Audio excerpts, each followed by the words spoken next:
Good evening students. अज आप 13.2 exercise के जोड़े क्वेश्चन है वो कर लगे हैं। सब तो पहला 16th क्वेश्चन देखो यार। 16th क्वेश्चन की है in a hostel 60% of student read Hindi newspaper. 60% of student ही रीड हिंदी न्यूज़पेपर, यानी कि प्रोबेबिलिटी ऑफ एच 60/100 हो जाएगा ना। 60% 60/100 हो जाएगा, यानी कि 6/10। 40% रीड इंग्लिश न्यूज़पेपर, यानी कि 40/100 हो जाएगी। यदि परसेंट हटावांगे पौन 100 लगता है, 4/10 आ जाएगा। 20 read both Hindi and English newspaper, H intersection E 20/100 आ जाएगा, यानी कि 2/10। A student is chosen at random, find the probability that she read neither Hindi newspaper nor English newspaper. कल वाले सम के बेस से सम है, देखो यार किदा करना सॉल्व।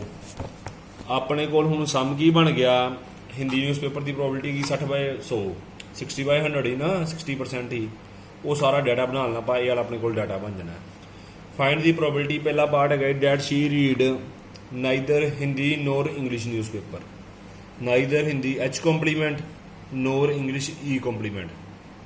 जे कल्ले कल्ले तो कॉम्पलीमेंट पिया, कॉम्पलीमेंट जाता होल ते इंटरसैक्शन कन्वर्ट हो जाता यूनियन च, इंटरसैक्शन कन्वर्ट हो जाता यूनियन च। एच यूनियन ई दा होल कॉम्पलीमेंट, यानी कि जे होल कॉम्पलीमेंट है 1 विचों एच यूनियन ई नूं करना आपां माइनस, 1 विचों एच यूनियन ई नूं करना माइनस। हुण कई बच्चे एच यूनियन ई सैपरेटली कढ लेंदे, वो भी ठीक है। इत्थे स्केयर ब्रैकेट पा देनी, तुसीं इत्थे स्केयर ब्रैकेट पा देनी। इत्थे एच यूनियन ई दा फार्मूला लगा दो, जिदा ए यूनियन बी का लगाईदा, ये अपने को बन जाएगा। सोल्व करांगे तो आ जाएगा 6/10 प्लस 4/10 माइनस 2/10। 6 + 4 10 - 2 8/10 आ जाएगा। एलसीएम लवेंगे 10 - 8 2/10 आ जाएगा, यानी कि 4/5 आएगा पहले का आंसर। पहले का आंसर आएगा 4/5। बी पार्ट बड़े ध्यान ਨਾਲ देखो, बच्चों समझ नहीं लगता होंगे स्टेटमेंट। ध्यान ਨਾਲ देखो जरा बुक च देखो। If she reads Hindi newspaper, if she reads Hindi newspaper find the probability that she read English newspaper. बच्चों को आसामी नहीं समझ लगती कि if she read Hindi newspaper English की कटनी है। देखो उन्होंने कहता है सोल्यूशन, देखो उन्होंने कहता है कि जी गर्ल है ना वो हिंदी न्यूज़पेपर पढ़ती भी है, तो इंग्लिश की प्रोबेबिलिटी कड्डो, यानी कि गिवन वाला कंसैप्ट लगे। Given if she read Hindi newspaper, given हो गया कि वो हिंदी न्यूज़पेपर पढ़ रही है।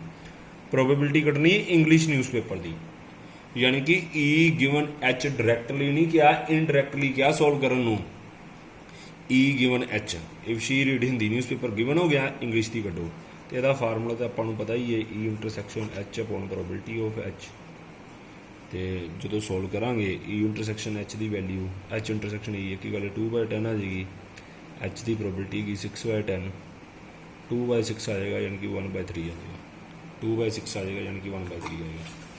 अगे देखो जरा अगला C part, find if she read English newspaper. Given हो गया English, find the probability that she read Hindi newspaper. देखो जरा उन्होंने कहा she read English newspaper, English इधर लिखेंगे ना, गिवन हो गया। प्रोबेबिलिटी कटनी हिंदी न्यूज़पेपर की, एच गिवन ई कटना।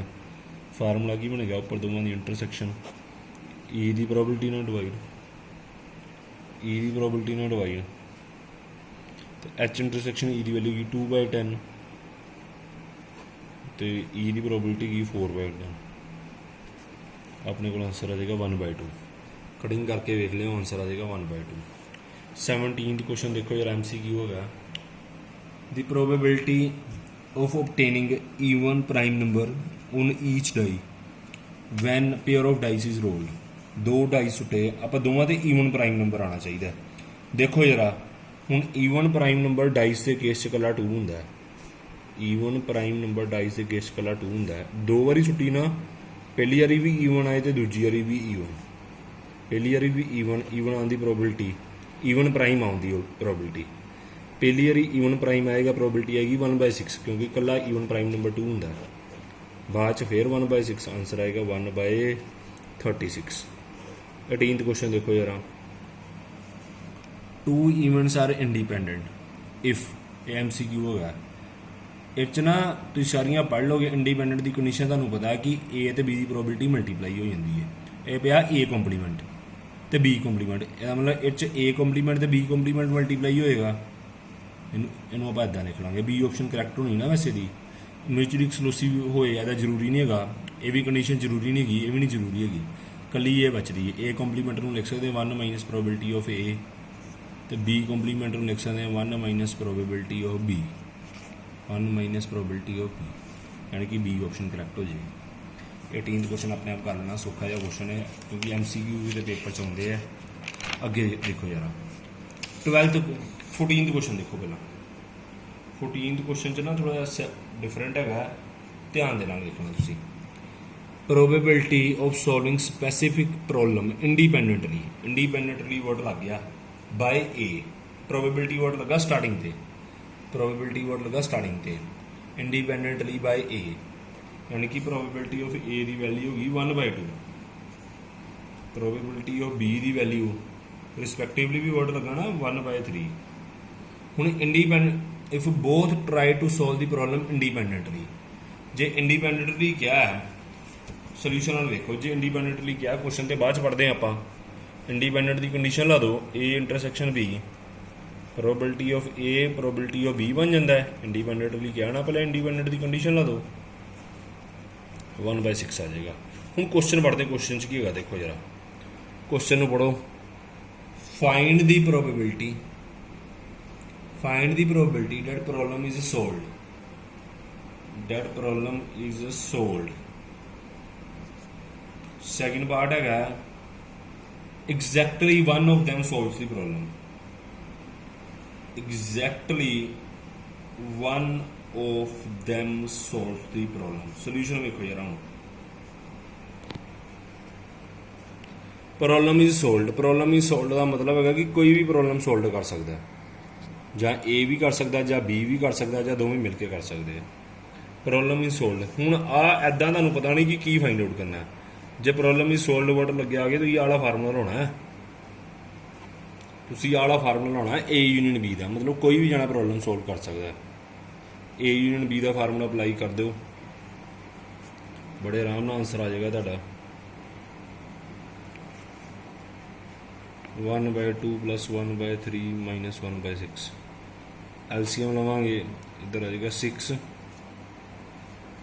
इतने बन जाएगा 3 + 2 - 1, 4/6 बन जाएगा, यानी कि 2/3।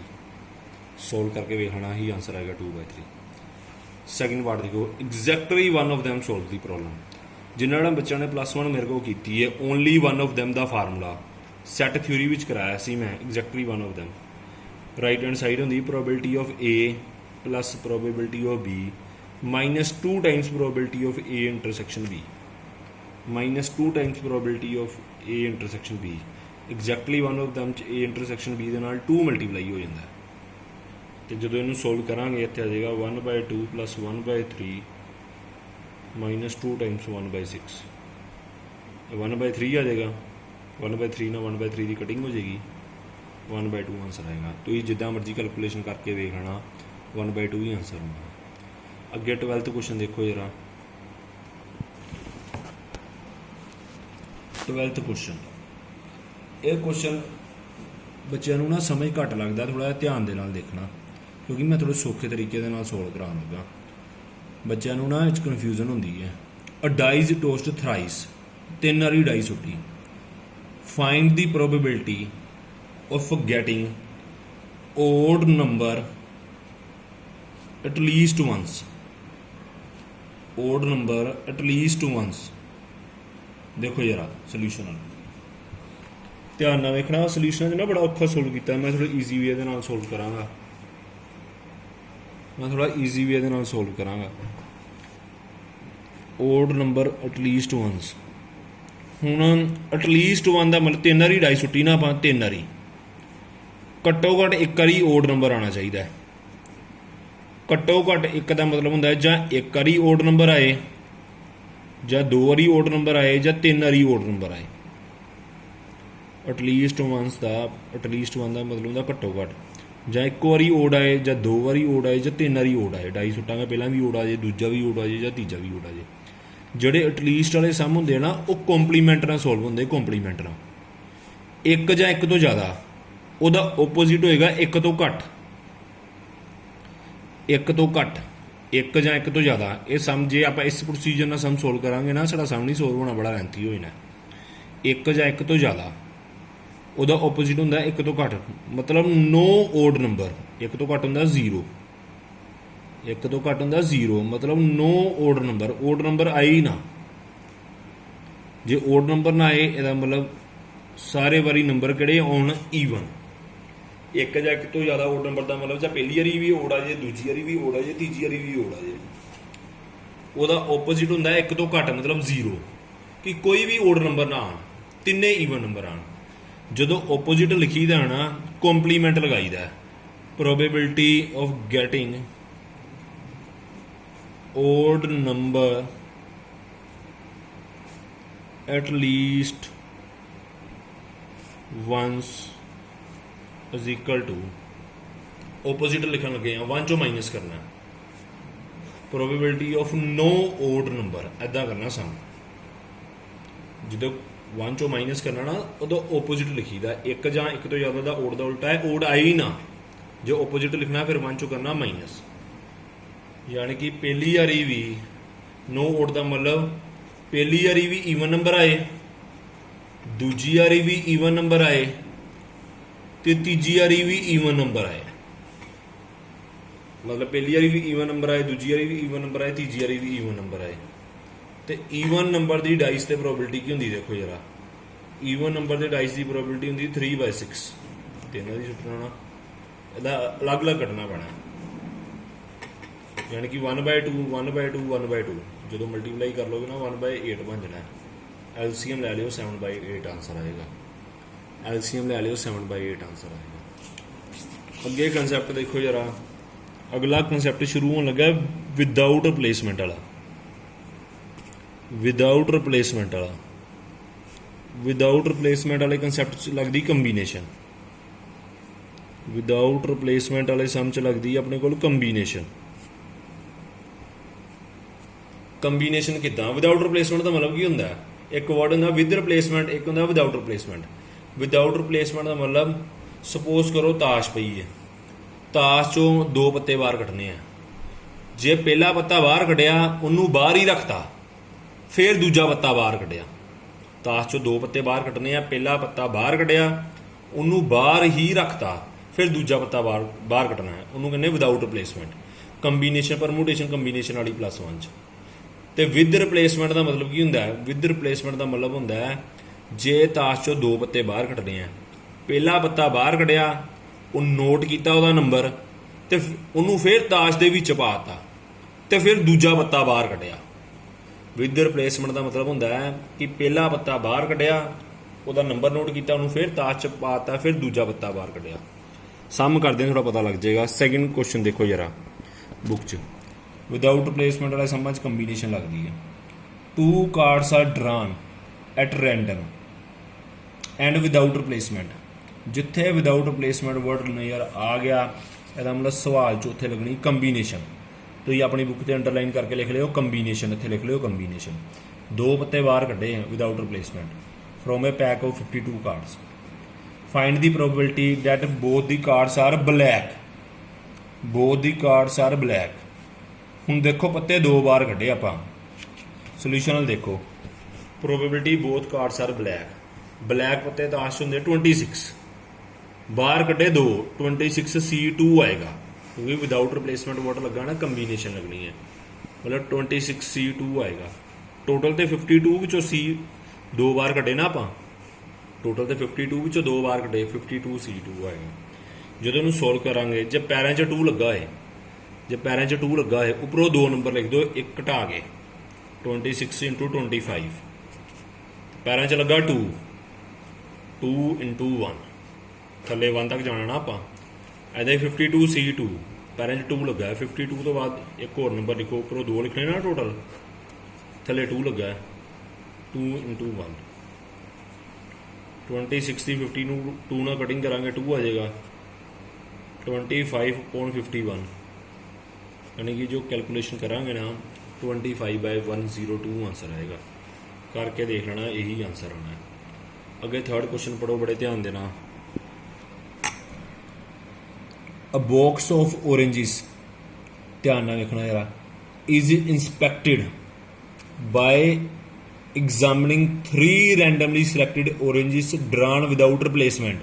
विदाउट रिप्लेसमेंट वर्ड लग गया, मतलब कंबीनेशन लगनी है, 3 बार कटने हैं, मतलब C3 लगेगा। If all the 3 oranges are good box is approved for sale. कहता मान लो जो 3 ऑरेंजेस गुड होणगे, आप कह देंगे बॉक्स ठीक है, वेच दो, अप्रूव कर दो सेल ली। Otherwise it is rejected, otherwise it is rejected. हुण आ लाइन बच्चों को समझ नहीं लगती, लास्ट लाइन ध्यान नाल वेखो जरा। Find the probability that a box containing 15 oranges out of which 12 are good. Find the probability that box containing, box 15 orange पे है, which 12 good है, 3 है bad one, that will be approved for sale। बच्चे ना and तक जाते जाते patience level लो हो जाता है, आ लाइन नहीं पढ़ते। अप्रूव फॉर सेल इनू अंडरलाइन करना तुसी। हुण अप्रूव फॉर सेल तां ही होएगा, अप्रूव फॉर सेल तां ही होएगा जे सारे दे सारे ऑरेंजेस गुड होणगे। आ पढ़ो जरा। If all the 3 oranges are good, the box is approved for sale। Box sale ही तां ही प्रूव होना जे सारे दे सारे ऑरेंजेस गुड होणगे। मतलब आप गुड ऑरेंजेस की प्रोबेबिलिटी कटनी एक हिसाब की, आप गुड ऑरेंजेस की प्रोबेबिलिटी कटनी है। 3 सिलेक्ट करने आप, क्योंकि विदाउट रिप्लेसमेंट वर्ड लगा है, तो इस लगनी कंबीनेशन। सम सोल्व किदा करना देखो जरा। टोटल ऑरेंजेस है अपने कोल, टोटल ऑरेंजेस है ना अपने कोल 15, गुड है अपने कोल, गुड ऑरेंजेस है 12, बैड ऑरेंजेस है 3। उन्होंने कहा probability that box will be approved for sale, box will be approved for sale, box will be approved for sale। ਇਹਦੀ ਪ੍ਰੋਬੇबिलिटी ਕੱਢਣੀ ਹੈ। बॉक्स ਤਾਂ ਹੀ ਸੇਲ ਲਈ ਅਪਰੂਵ ਹੋਏਗਾ ਜੇ ਸਾਰੇ ਦੇ ਸਾਰੇ ਗੁੱਡ ਔਰੇਂਜ ਸਿਲੈਕਟ ਹੋਣਗੇ। ਜੇ ਸਾਰੇ ਦੇ ਸਾਰੇ ਔਰੇਂਜ ਸਿਲੈਕਟ ਹੋਣਗੇ ਗੁੱਡ, ਤੇ ਗੁੱਡ ਔਰੇਂਜਸ ਹੈਗੇ ਕਿੰਨੇ 12, ਤੇ ਸਿਲੈਕਟ ਕਿੰਨੇ ਕਰਨੇ 3, 12 C3। ਪਰ ਟੋਟਲ ਔਰੇਂਜਸ ਹੈਗੇ 15, ਸਿਲੈਕਟ ਕਿੰਨੇ ਕਰਨੇ 3, 12 C3/15 C3 आएगा। 12 C3 का मतलब 12 मल्टीप्लाई बाय 11 मल्टीप्लाई बाय 10, उपरों 3 नंबर लिखांगे ना, थले आएगा 3 2 1, जो थले लिखेंगे 15 × 14 × 13 अपॉन 3 2 1। 3 2 1 की 3 2 1 कटिंग हो जाएगी। बाकी कैलकुलेशन करो जरा सोल्व। जो बाकी कैलकुलेशन सोल्व करांगे अपना आंसर आएगा 44/91। कैलकुलेशन सोल्व करके वेख लेना, अपना आंसर आ जाएगा 44/91। अगे देखो जरा, हूँ एको ही क्वेश्चन रह गया इस एक्सरसाइज का, लास्ट क्वेश्चन, क्वेश्चन नंबर 13। बाकी सारे कराते मैं, थोड़ा जहा अलग है। देखो जरा, two balls are drawn at random with replacement. With replacement का मतलब एक बॉल बाहर कड्डी, ਉਹਦਾ कलर नोट किया, ਉਹਨੂੰ फिर बैग च पाता, फिर दूजी बॉल बाहर कड्डी। विद रिप्लेसमेंट का मतलब ये होंगे, इस आप कंबीनेशन नहीं लगा सकते। विदाउट रिप्लेसमेंट कंबीनेशन लगेगी, इस नहीं कंबीनेशन लगेगी। कई बारी ना बच्चे कन्फ्यूज हो जाते हैं, पेपर च सम घरों करके गए होंगे विदाउट वाला, पेपर च एग्जामिनर विद वाला पा देंदा है। अगे देखो जरा, from a box containing 10 black balls and 8 red balls, find the probability that both the balls are red, both the balls are red। solution देखो जरा, 10 ब्लैक ही 10 बॉल है अपने कोल ब्लैक, ते 8 है रेड, 8 है टोटल बॉल हो गई 18, टोटल बॉल हो गई 18। ਫਾਈਂਡ ਦੀ ਪ੍ਰੋਬੇਬਿਲਿਟੀ, ਕਹਿੰਦਾ ਦੋਵੇਂ ਬੋਲਾਂ ਬਾਹਰ ਕੱਢੀਆਂ, ਦੋਵੇਂ ਰੈੱਡ ਹੋਣੀਆਂ ਚਾਹੀਦੀਆਂ, ਦੋਵੇਂ ਰੈੱਡ। ਹੁਣ ਪਹਿਲਾਂ ਵੀ ਰੈੱਡ ਬਾਹਰ ਕੱਢਣੀ ਹੈ, ਇਹ 'ਚ ਇੱਦਾਂ ਨਾ ਜਿੱਦਾਂ ਆਹ ਬੋਕਸ ਆ, ਇਹ 'ਚ ਬੋਲਾਂ ਪਈਆਂ, ਮਤਲਬ ਜੇ ਰੈੱਡ ਬੋਲ ਬਾਹਰ ਕੱਢੀ, ਰੈੱਡ ਬਾਹਰ ਕੱਢੀ, ਉਹਨੂੰ ਫਿਰ ਬੈਕ 'ਚ ਦੁਬਾਰਾ ਪਾ ਦਿੱਤਾ, ਉਹਨੂੰ ਫਿਰ ਦੁਬਾਰਾ ਬੈਕ 'ਚ ਪਾ ਦਿੱਤਾ, ਤੇ ਫਿਰ ਆਪਾਂ ਰੈੱਡ ਬਾਹਰ ਕੱਢੀ, ਇੱਦਾਂ ਬਣਦਾ ਇਹਦਾ case. Probability of R R ਆ ਜਾਏਗਾ। ਰੈੱਡ ਬੋਲ ਬਾਹਰ ਕੱਢਣ ਦੀ ਪ੍ਰੋਬੇਬਿਲਿਟੀ, ਰੈੱਡ ਬੋਲ ਹੈਗੀਆਂ ਕਿੰਨੀਆਂ 8, ਟੋਟਲ ਹੈਗੀਆਂ 18, 8/18 ਆਏਗਾ। ਫਿਰ ਦੁਬਾਰਾ ਬੈਕ 'ਚ ਰੈੱਡ ਪਾਤੀ, ਤੇ ਰੈੱਡ ਦੀ ਪ੍ਰੋਬੇਬਿਲਿਟੀ ਤੇ ਸੇਮ ਹੀ ਰਹਿਣੀ ਹੈ। ਫੇਵਰੇਬਲ ਆਊਟਕਮਸ ਉੱਪਰ ਲਿਖੀ ਦੀਆਂ ਨਾ, ਤੇ ਟੋਟਲ ਆਊਟਕਮਸ ਥੱਲੇ 8/18 ਇੰਟੂ 8/18। ਜਦੋਂ ਮਲਟੀਪਲਾਈ ਕਟਿੰਗ ਕਰੋਗੇ ਇੱਥੇ 4/9 ਆਣਾ, 4/9 ਆਣਾ। ਮਲਟੀਪਲਾਈ ਕਰ ਲਿਓ, ਮਲਟੀਪਲਾਈ ਕਰ ਲਿਓ 16/81, ਮਲਟੀਪਲਾਈ ਕਰ ਲਿਓ 16/81। ਸੈਕਿੰਡ ਪਾਰਟ ਦੇਖੋ ਜਰਾ ਇਹਦਾ, ਸੈਕਿੰਡ ਪਾਰਟ ਦੇਖੋ। First ball is black and second is red, first ball is black and second is red. ਦੇਖੋ ਜਰਾ ਇੱਧਰ, ਹੁਣ ਪਹਿਲੀ ਬੋਲ ਬਲੈਕ ਹੋਣੀ ਚਾਹੀਦੀ ਹੈ ਤੇ ਬਾਅਦ 'ਚ ਆਉਣੀ ਚਾਹੀਦੀ ਰੈਡ, ਪਹਿਲੀ ਬਲੈਕ ਹੋਣੀ ਚਾਹੀਦੀ, ਬਾਅਦ 'ਚ ਰੈਡ। ਫਾਰਮੂਲਾ ਕੀ ਬਣਨਾ ਹੈ? Probability of black into probability of red. Black ਬੋਲ ਕਿੰਨੀਆਂ ਹੈਗੀਆਂ ਆਪਣੇ ਕੋਲ? 10, ਬਲੈਕ ਬੋਲ ਹੈਗੀਆਂ 10, ਟੋਟਲ ਹੈਗੀਆਂ 18, ਪ੍ਰੋਬੇਬਿਲਿਟੀ ਬਣ ਜੇਗੀ 10/18, ਰੈਡ ਦੀ 8/18। ਕਟਿੰਗ ਕਰਾਂਗੇ 5/9, 4/9, ਮਲਟੀਪਲਾਈ ਕਰਕੇ ਵੇਖ ਲਿਓ 20/81 ਆਉਣਾ ਸਰ, ਮਲਟੀਪਲਾਈ ਕਰਕੇ ਵੇਖ ਲਿਓ 20/81 ਆਉਣਾ। ਥਰਡ ਪਾਰਟ ਦੇਖੋ ਜਰਾ ਬੱਚੇ, ਸੈਕਿੰਡ ਤੇ ਥਰਡ ਪਾਰਟ 'ਚ ਕਨਫਿਊਜ਼ ਹੋ ਜਾਂਦੇ ਆ। ਬੁੱਕਲ ਦੇਖੋ ਜਰਾ third part. One of them is black and other is red. ਹੁਣ ਵਨ ਆਫ ਦੈਮ ਬਲੈਕ ਦਾ ਮਤਲਬ ਜਾਂ ਤੇ ਪਹਿਲਾਂ ਬਲੈਕ ਹੋ ਸਕਦੀ ਹੈ ਬਾਅਦ 'ਚ ਰੈਡ, ਜਾਂ ਫਿਰ ਦਾ ਮਤਲਬ plus. One of them black other is red ਦਾ ਮਤਲਬ ਜਾਂ ਤੇ ਪਹਿਲਾਂ ਬਲੈਕ ਹੋ ਸਕਦੀ ਬਾਅਦ 'ਚ ਰੈਡ, ਜਾਂ ਪਹਿਲਾਂ ਰੈਡ ਤੇ ਬਾਅਦ 'ਚ ਬਲੈਕ। ਸੈਕਿੰਡ ਤੇ ਥਰਡ ਪਾਰਟ 'ਚ ਡਿਫਰੈਂਸ ਹੈਗਾ। ਸੈਕਿੰਡ ਪਾਰਟ 'ਚ ਉਹਨਾਂ ਸਪੈਸ਼ਲ ਕਿਹਾ first is black and second is red. ਇਹ 'ਚ ਕਿਹਾ one of them is black and other is red, ਜਾਂ ਤਾਂ ਪਹਿਲਾਂ ਬਲੈਕ ਬਾਅਦ 'ਚ ਰੈਡ, ਜਾਂ ਫਿਰ ਮਤਲਬ ਪਲੱਸ ਪਹਿਲਾਂ ਰੈਡ ਬਾਅਦ 'ਚ ਬਲੈਕ। ਤੇ ਇਹਨੂੰ ਆਪਾਂ ਸੋਲਵ ਕਿੱਦਾਂ ਕਰਨਾ? Probability of B into probability of R, probability of R,